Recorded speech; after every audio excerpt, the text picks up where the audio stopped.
Dallas just enough to withstand two Patrick Mahomes fourth quarter TDs. The 31-28 victory was the Cowboys' third straight win as they try to rally for a spot in the playoffs. Here is a very happy Jerry Jones with a turkey leg after the game.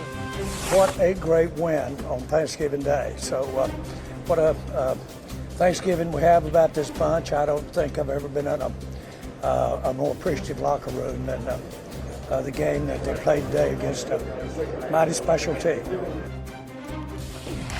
And we have been talking about this man all morning long. George Pickens has been everything that Jerry and the Cowboys had hoped for when they traded for him 6 months ago. He ranked second in the NFL in receiving yards, third in the NFL in touchdown receptions. And during Dallas's 3-game win streak, Pickens has hauled in 24 catches for 378 yards and 2 touchdowns. All right, meanwhile, Micah Parsons, obviously acquired by the Packers in that trade from Dallas earlier in the offseason. He had 2.5 sacks last night. As we said, 2 of those came crunch time in the fourth quarter to keep the Lions at bay here, keep them out of the end zone.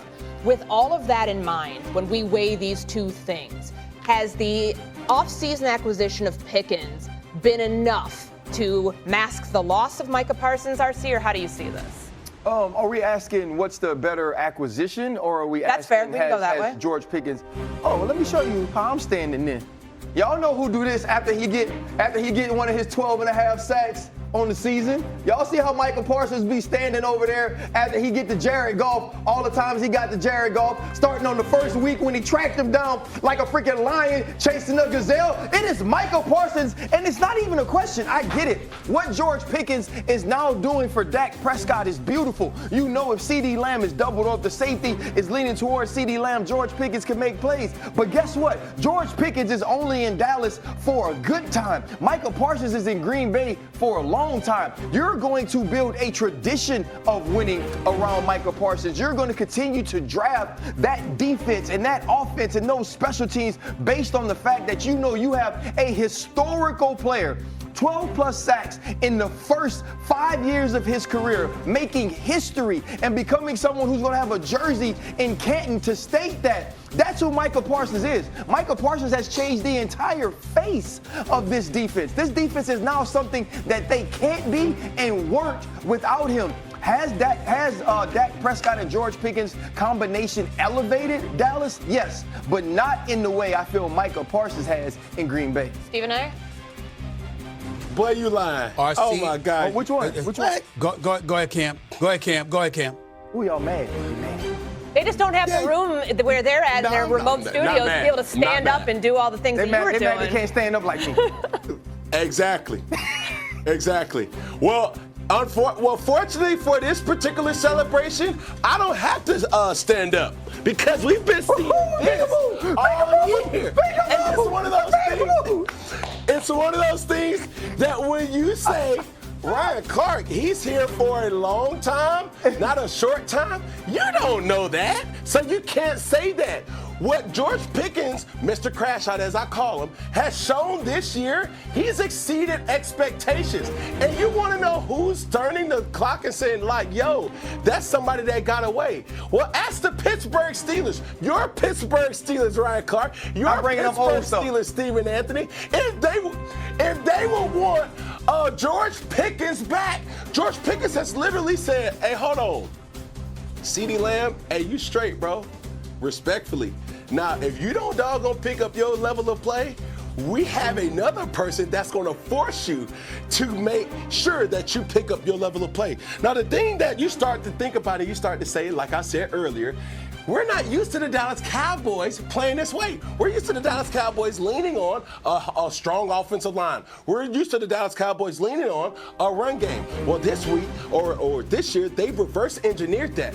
Instead of having a run game that opens up the pass game, we're going to have a pass game that opens up the run game. So now if we do go to the playoffs in the Dallas Cowboys, we have something that we've never been able to attack teams with. Why? In the last 20 years, I look at, is Terry Glenn and Terrell Owens an option? No, that's not it. Is Miles Austin and Dez Bryant an option? No, that's not it. Well, is Dez Bryant and Terrence Williams an option? Absolutely. What about CeeDee Lamb and Brandon Cooks?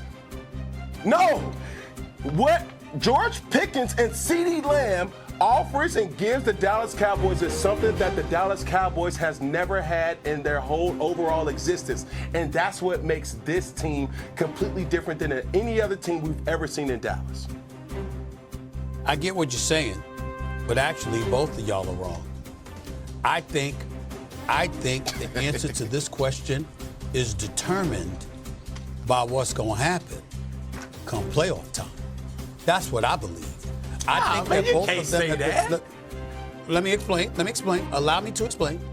Both of them are so exceptional right now. What's going to make us determine this? Think about this for a second. You want to go long term? We ain't going long term. We in the here and now. Let's live in the moment. I'm sure y'all can appreciate that, okay? Let's live in the moment, all right? Let's go with Micah Parsons first, right? 12.5 sacks. First player in NFL history to have at least 12 sacks his first 5 years in NFL. First player in NFL history. Not Reggie White, not Lawrence Taylor, nobody like that. Not Bruce Smith, not anybody. I mean, this brother right here, okay? That's number one. Number 35 pressures, tied for first in the National Football League, okay? Quarterback hits, tied for third. 12 tackles for a loss, tied for fifth right now. Last game, 38.5% of his pass rushes on Thursday. Highest in the game since his rookie year. This is what the brother is doing. We're talking about Micah Parsons. But let's get to George Pickens here. 1,142 yards already. 8 touchdowns already.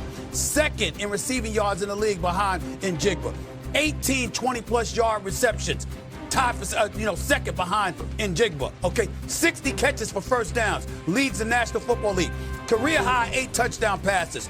Third with 15.6 yards per reception. Fifth in terms of the 68% success rate. Look at what the hell this man is doing, and look at what he did when CeeDee Lamb was out. And look at what he did last week when CeeDee Lamb struggled. What I'm saying to you is this. What a receiver can do in terms of maximizing his potential, this brother is doing that to the point where we got to look at the Steelers and say, all right, management, the hell you let him go for? Because you didn't have a quarterback. Had you had a quarterback, he probably wouldn't have wanted to leave. So you got to take that into consideration, right? But here we are in Dallas, and we see what he's doing. And if Dallas makes a run and they get to the playoffs, oh, my Lord, particularly with that offense, we got to look the hell out. You on Green Bay, you Micah Parsons. Yeah, your defense is looking all right. It's looking pretty spectacular, actually. But is Jordan Love stepping up or not? How much is it going to be contingent on that? We're going to find out. In the end, we got to look at Micah Parsons and George Pickens. We know both are big time. We know both has transformed their respective, offense, defense, etc. But the playoffs are going to tell us what time it is if both of them are there. Yep. Stephen, because there we go. Don't show up. You know who really won in this? David Mulugeta. Because you remember Jerry said he didn't have to talk to the agent last time. Well, guess who else his client is? George Pickens. Got in that bag. All right, we got to leave this one here. Lamar Jackson and Patrick Mahomes are in uncharted territory with both of their teams sitting at 500. Which situation are we more concerned about? Plus, Caleb Williams and Jalen Hurts square off today. Which offense do we have more faith in ahead of this pivotal NFC showdown?